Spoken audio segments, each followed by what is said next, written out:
বলে যে আমার শ্বশুরবাড়ির লোকেরা খুশি মনে দেয়। ভালো করে শুনে রাখেন, ঘুষখোর সেও বলে খুশি হয়ে দিস, যৌতুকখোর সেও বলে বেহিসাব খুশি হয়ে দিস। এই সমস্ত ভিখারীদেরকে ধরে ধরে আস-সুন্নাহ ফাউন্ডেশন ইফতার প্রজেক্টের জন্য পাঠাই দিবেন।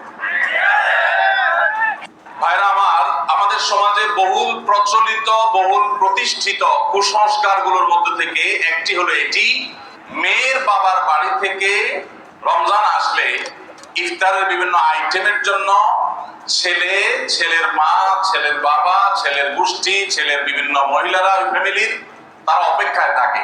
আল্লাহর জমিনে যদি 10টা নিকৃষ্টতম ছোট লোকই থাকে, তার একটা হলো এইটা। যুবক ভাইরা, কোন যুবক হাত তুলে বলতে পারবেন যে আমার শ্বশুরবাড়ি থেকে রমজান উপলক্ষে এরকম কোন ভিক্ষাবৃত্তি আমরা করতে দেই নাই? বলতে পারবেন কেউ? দেখি কার কার বউকে পাঠাবো আছে, হাত তোলেন। হয় নাই যাদের, বাবাজি আপনি হাত তুলছেন, আপনাদের মধ্যে এগুলো ছিলই না, আপনি হুদাই ক্রেডিট নিচ্ছেন কেন? এগুলো তো নতুন, আমাদের দেশে নতুন ফেতনা শুরু হয়েছে। এই দাঁড়িয়ে ভাই, আপনি হাত তুলছেন কি বুঝা? বলেন বলেন কি বুঝে হাত তুললেন? আপনার শ্বশুরবাড়ি থেকে ইফতার আসে নাই? গরিব তারা, মানে কারণ কি? ভাইয়েরা আমার, এদেশ থেকে যৌতুককে উলামায়ে কেরাম মিম্বর থেকে, মাহফিলের মঞ্চ থেকে ছেটিয়ে বিদায় করেছেন, আলহামদুলিল্লাহ। যৌতুকের অভিশাপ থেকে এদেশকে মুক্ত করেছেন উলামায়ে কেরাম। এক চিঠি আবেদন এদেশের উলামায়ে কেরামের এই কাজটা। যৌতুক চলে গেলে কি হবে? ইফতারের নামে যৌতুক এখনো বাকি আছে, এটা আমাদের দূর করতে হবে কি হবে না? অনেক যুবক আছে, তারা বলে যে আমার শ্বশুরবাড়ির লোকেরা খুশি মনে দেয়। ভালো করে শুনে রাখেন, 2 নম্বরের অপর নাম হলো এখন খুশি মনে দেওয়া।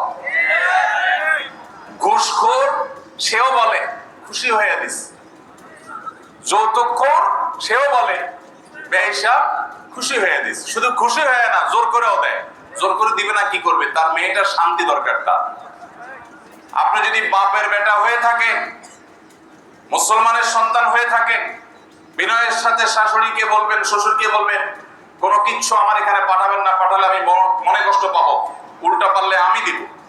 একটা কথা আমি সবসময় বলি ভাই, একটা মেয়েকে কষ্ট করে গর্ভধারণ করা, জন্মের পর থেকে নিয়ে তাদেরকে পড়ালেখা ভরণ পোষণ দিয়ে বড় করে যখন সে সার্বিকভাবে একজন পূর্ণাঙ্গ মানুষে পরিণত হয়েছে, সুশিক্ষিত হয়েছে, সুস্থ সবল হয়েছে, সুঠামদেহী হয়েছে, তখন তাকে ছেলে পক্ষের হাতে তুলে দেয়। সারা জীবন এই মহিলাটার পেছনে ইনভেস্ট করেছে কে? তার বাবা মা। আর ভোগ করছে কে? স্বামী এবং স্বামীর ফ্যামিলি। ঠিক না ভাই? ঠিক। পড়ালেখা করাইছে মেয়ের বাপ মা, ওই পড়ালেখা দিয়ে, ওই শিক্ষা দিয়া স্বামীর ছেলে মেয়েকে সে পড়ালেখা করা। ঠিক না ভাই? ঠিক। রান্না বান্না শিখাইছে তার মা, ওই শিক্ষা দিয়ে রান্না বান্না করে খাওয়ায় কারে? স্বামীকে, শ্বশুর শাশুড়িকে। ঠিক না ভাই? ঠিক। তাহলে উচিত হলো ছেলে পক্ষের মেয়ে পক্ষকে এটা বলা, বেহিসাবকে বলবে, ছেলের বাবা মেয়ের বাবাকে বলবে, বাবাজি বা ভাই, আপনার মেয়ে, তাকে মানুষ করতে যত টাকা পয়সা লাগছে তার সব কিছু আমি দিতে চাই। এরপরও তো কোনো মানুষ কেনা যায় না, এটা কেনার জন্য দেওয়া না, অন্তত কৃতজ্ঞতা আদায়ের জন্য দেওয়া। এটা বলা দরকার ছিল। সেটা না করে উল্টা আস্ত একটা মেয়ে দিয়ে দিল, তার সাথে আবার আপনি যৌতুক আশা করছেন। আপনার চাইতে বড় ছোট লোক আল্লাহর জমিনে আর হতে। এই সমস্ত ভিখারীদেরকে ধরে ধরে আস-সুন্নাহ ফাউন্ডেশন ইফতার প্রজেক্টের জন্য পাঠাই দিবেন।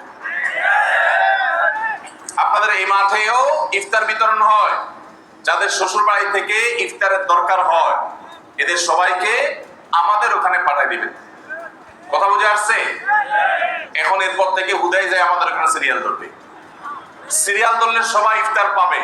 শর্ত হলো সে প্রকাশ্যে ঘোষণা দিবে, আমি শ্বশুর বাড়ি থেকে ইফতার প্রত্যাশী ছিলাম, কিন্তু সেখান থেকে ইফতার পাওয়ার কোনো ক্ষীণতম সম্ভাবনা না থাকায় আমি নিরুপায় হয়ে এখন আস-সুন্নাহ ফাউন্ডেশনের দ্বারস্থ হয়েছি। এইটা যদি আপনি ঘোষণা দিতে পারেন, আমাদের দিতে কোনো অসুবিধা নেই ইনশাআল্লাহ। ভাইরা আমার, এই কুসংস্কার আমরা দূর করবো তো ইনশাআল্লাহ। খুশি মনে বলতে কোনো কিচ্ছু নাই, খবরদার। মেয়ে পক্ষ যদি ইফতার পাঠায়, ছেলে পক্ষ পাঠায় না কেন? মেয়ে পক্ষ যদি 2 আনা পাঠায়, ছেলে পক্ষ 4 আনা পাঠানো উচিত। অনেক মহিলারা আছে ফ্যামিলির, তারা খোঁচাখুচি করে বৌমাকে। আল্লাহ আমাদের এই কুসংস্কার থেকে মুক্ত থাকার তৌফিক দান করুন। স্বামী আদেশ করলে কি শ্বশুর শাশুড়ির সেবা করতেই হবে? সেবা করতে গিয়ে অনেক সময় আমি অসুস্থ হয়ে যাই, এক্ষেত্রে ইসলাম কি বলে?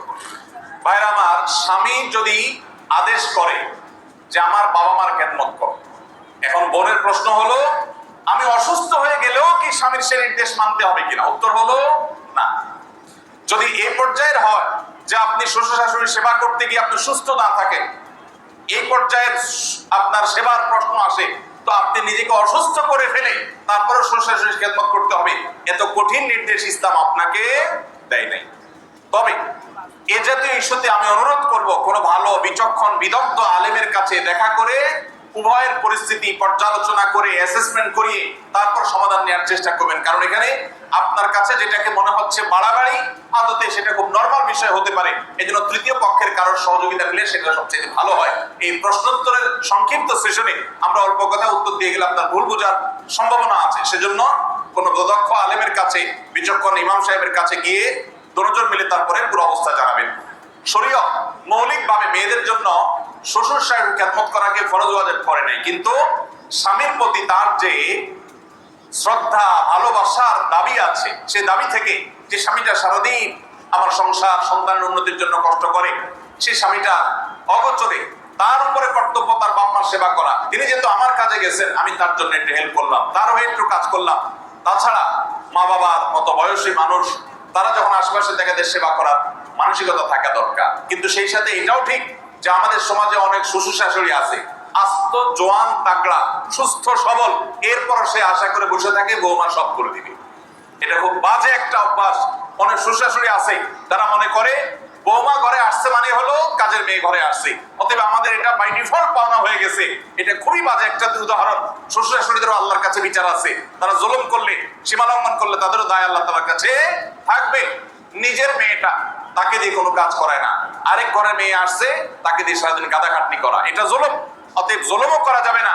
আবার বোনরা শ্বশুর শাশুড়িদেরকে ইগনোরও করবেন না। আল্লাহ তাআলা আমাদেরকে আল্লাহর নির্দেশকে যথাযোগ্যভাবে মানার তৌফিক দান।